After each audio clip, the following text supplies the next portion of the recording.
Honorable Rachidi Belmansi, bonjour. Bonjour, cher ami journaliste.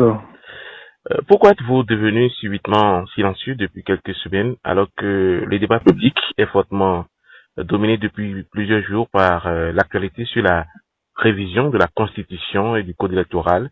Avez-vous donné votre langue au chat, comme le disent certains médias? Bon,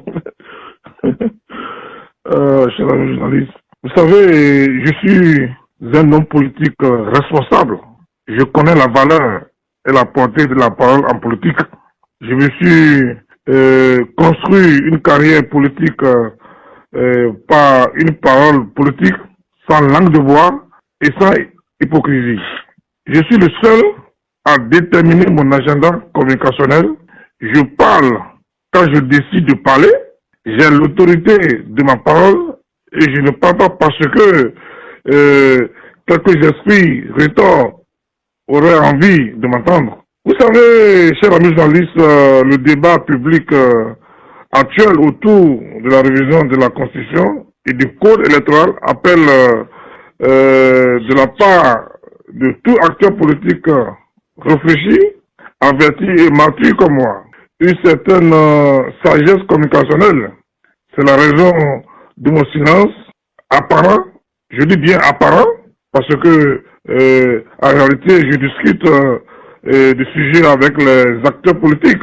J'ai activement participé à tous les débats organisés en interne par mon parti politique, le Bloc républicain, sur le leadership éclairé du président de mon parti, le ministre d'État Abdoulaye Tchané, peut-être loin des médias pour des raisons stratégiques, car nous sommes en politique, ne l'oubliez pas. Donc, je n'ai jamais donné ma langue au chat, cher ami journaliste, et je ne le ferai jamais.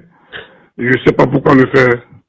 Dans ce débat, honorable Rachidi Belmansi, sur la révision de la Constitution, l'ancien président de la République, Boni Yayi, et président du parti d'opposition, les démocrates, a affirmé le week-end dernier, lors d'un meeting à Prométhérité, que la révision de la Constitution intervenue sous Patrice Talon en 2019 comporte un article 156 qui, selon lui, est un piège face auquel il faut rester prudent. Vous avez fait partie de la 8e législature ayant adopté cette réforme constitutionnelle. Que pensez-vous de cette accusation? Vous savez, cher ami journaliste, quand on n'a rien à dire, parfois il faut se taire. C'est une accusation fantoche et sans fondement. C'est des allégations mensongères. Vous savez, le piège dont parle Boni Yayi ne se trouve que dans sa tête. Et cette énième dérive verbale est la preuve que mon grand frère, le président Boni Yayi, a besoin d'encadrement et de coaching. Il ne comprend, en ce qui me concerne, il ne comprend plus absolument rien et est complètement dépassé par les événements. Chers amis journalistes, écoutez-moi, je serai très pédagogique.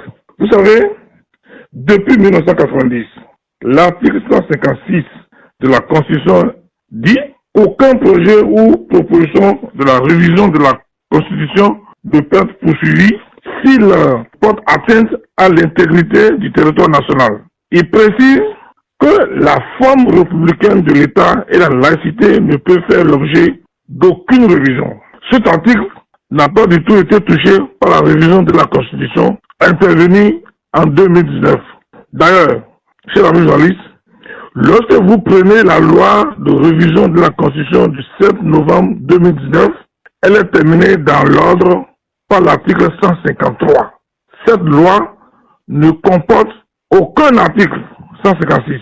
Les articles modifiés sont compris entre 5 et 153.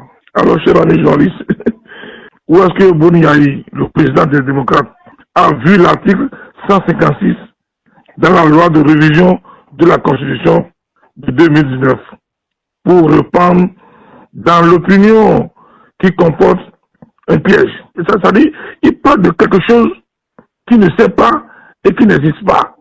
C'est un fake news made in Boni Yayi, désormais prix Nobel de la désinformation dans notre pays. C'est un faux procès qui fait au chef de l'État, son excellence le président Patrice Talon. Je reviendrai prochainement vous dire les tenants et aboutissants de ces agissements de Boni Yayi. sur fond de fausses nouvelles et de mensonges politiques. Honorable Rachid Bawansi, le parti Les Démocrates propose la suppression du quitus fiscal des pièces à fournir pour être candidat aux élections. Qu'en pensez-vous? Vous savez, la charité, bien entendu, commence par soi-même. Ils veulent faire la promotion de la délinquance fiscale.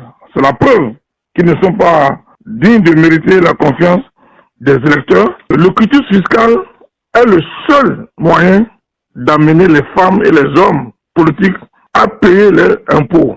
La preuve, certains d'entre nous attendent le moment de demander le quitus fiscal pour les élections avant de se mettre à jour vis-à-vis du fisc.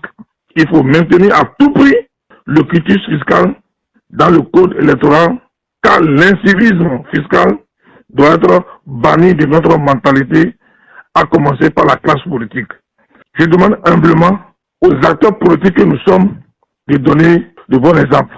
Et je demande également au président Yahya Boni, ce que les Béninois attendent de lui, c'est un comportement vertueux, un comportement responsable, un message de la paix.